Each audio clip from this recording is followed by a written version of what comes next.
So let's talk today about what's in your toothpaste. Have you ever considered using a natural toothpaste?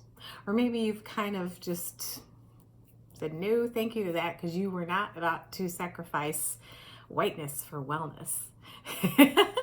Or maybe you just didn't want to go to the dentist and find out that, oh boy, this toothpaste isn't going to cut it.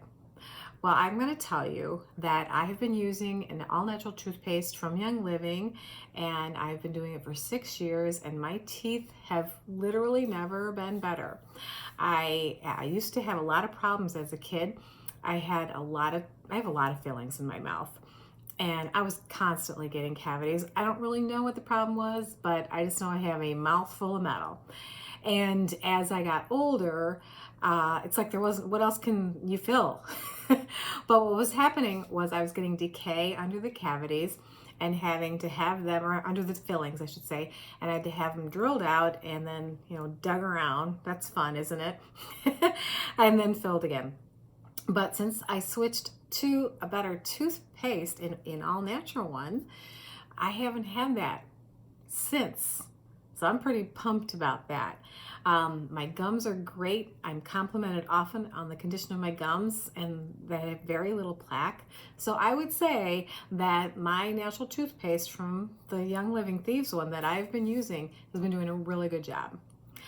I wanted to switch to a natural toothpaste, but I really didn't understand why until I started looking into it. I mean, I heard some of the other things being bandied about what was dangerous in toothpastes, but I really never sat down to think about it and study it until I had to explain to people why I was using a natural toothpaste. So I'm going to go over a few of those things with you today, and maybe it can help you make a decision, and then I'll show you the 4 toothpastes that Young Living has, and hopefully you'll decide which one of those you're going to use. So dangers of commercial toothpastes. I'm going to go over some of the things that are in it that are not so great for you, that maybe you want to avoid.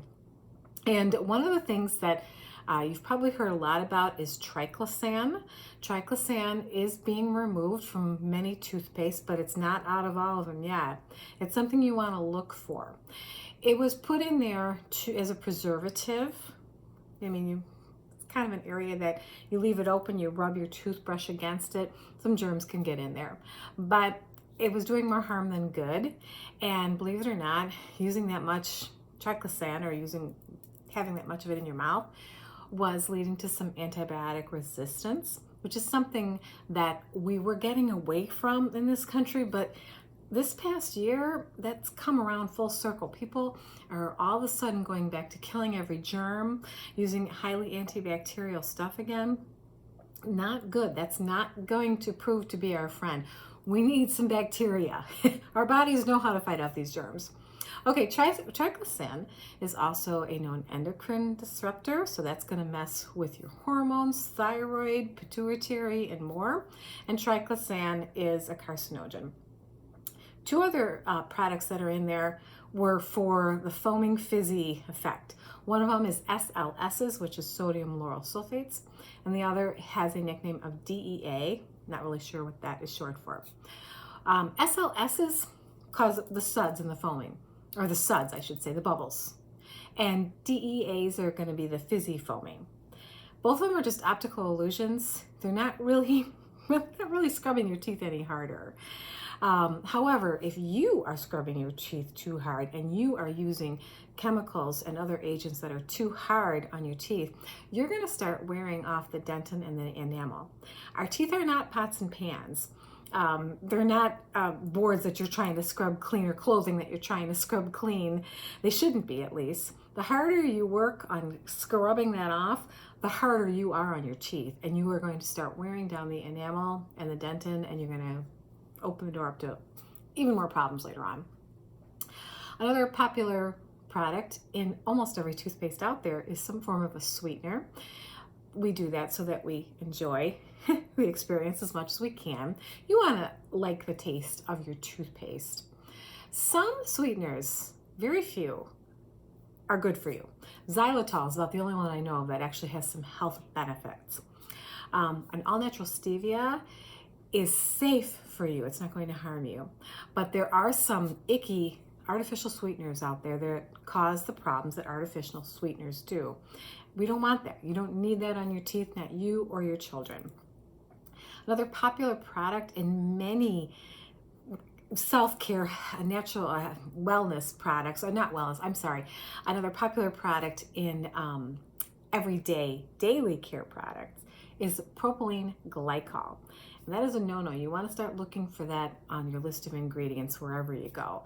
Propylene glycol is from the gas ethanol mineral oil family. This is not something you want in your mouth. It is used, it's a surfactant, but not a good one, not a safe one. Propylene glycol is used in de-icing of planes, and it's in antifreezes, and it's in paint. And it's really not something you want in your mouth, so get away from that. Microbeads are popular in a lot of toothpastes for that scrubbing action. Microbeads are on the naughty list and are being taken out of things like cleansers and toothpastes because they're hard on the ecosystem. They're hard on marine life. They're very dangerous for them. So let's get rid of them. Whitening toothpastes are popular for using charcoal, and that is really not good because that's like using sandpaper on the teeth, on the enamel. And we just talked about what happens with the enamel. Enamel doesn't grow back. You gotta be careful with it. The last thing I want to spend a little bit more time on is a little bit controversial, and some of you may be a little alarmed that I suggest not using it in your toothpaste, but it is fluoride. Now, you may have been hearing for years and years and years that you needed a fluoridated toothpaste, a fluoride treatment, fluoride in your water. The problem is we now are getting too much fluoride and it is accumulating in our system. That's not good for us. Just like anything, that bioaccumulation of unnatural products is not a good idea. And what happens when fluoride accumulates in the body is it causes things like increase in infertility rates. It can affect your brain. In children, it can give an early onset of puberty. It has been linked to that. It has been linked to cancer as well. Fluorosis is one of the things that too much fluoride too fast can do, and that leaves like a scratchy on your teeth or white marks, and you've probably seen them in people. I've noticed them in people. Fluoride can actually lead to brittle bones. It can be poisonous. It also affects the skin, so it's another product that can make a lot of red rashes around the mouth. Could be from a fluoridated toothpaste if that's something you're using. Glucose metabolism is also something that it has been linked to with affecting the glucose metabolism in some people. So fluoride, believe it or not, is something that can mess with that as well. All right, so let's look at the four Young Living toothpastes and explain a little bit about them and help you make your choice, because you should be ready now, after hearing all that, to pick a natural toothpaste.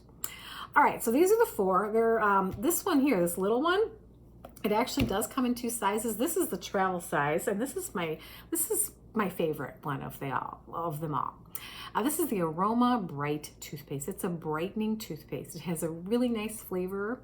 All of our toothpastes are in the Thieves line of products, which means they have our Thieves essential oil in them.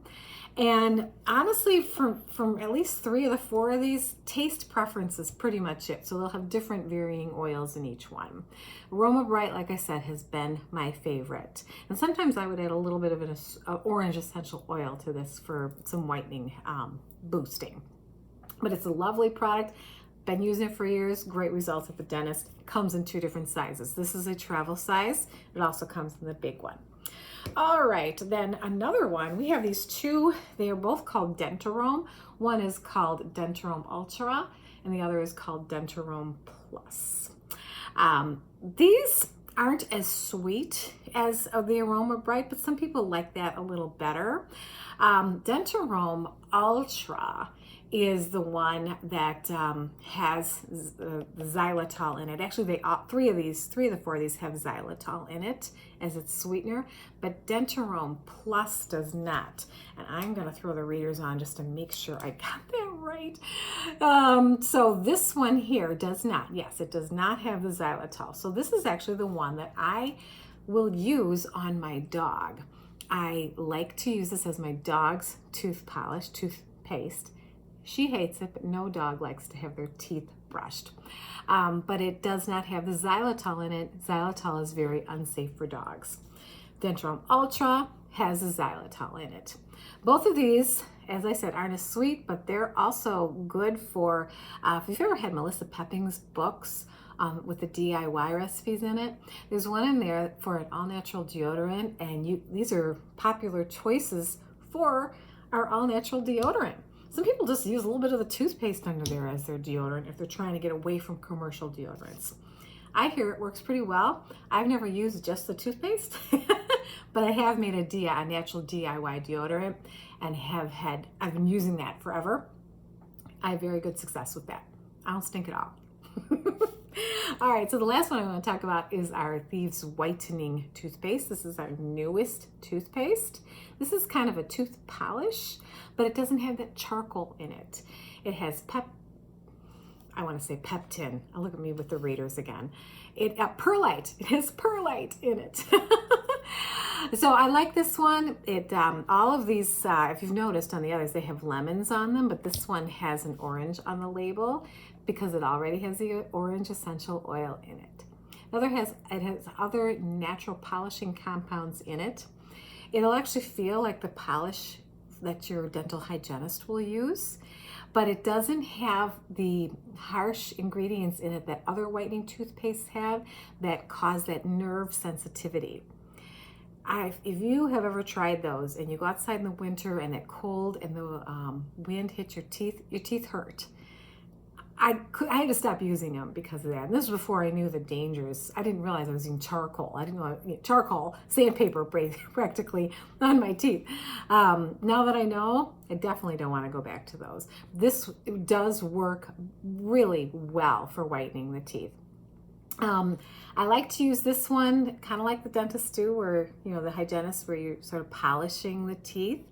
And then I also have found that when you're done brushing and you clean your mouth, it helps with this one to just take a clean brush with just a little water to sort of finish the polishing job, because this one will leave a tiny bit of that polishing residue on there if you don't do that. That's the only drawback I found with this, but I don't even consider it a drawback because I feel like I'm just getting my teeth extra clean. So those are our 4 all-natural toothpastes, and I'm hoping by now that you're figuring out which one you're going to get. You won't be sorry. That's it, and thank you.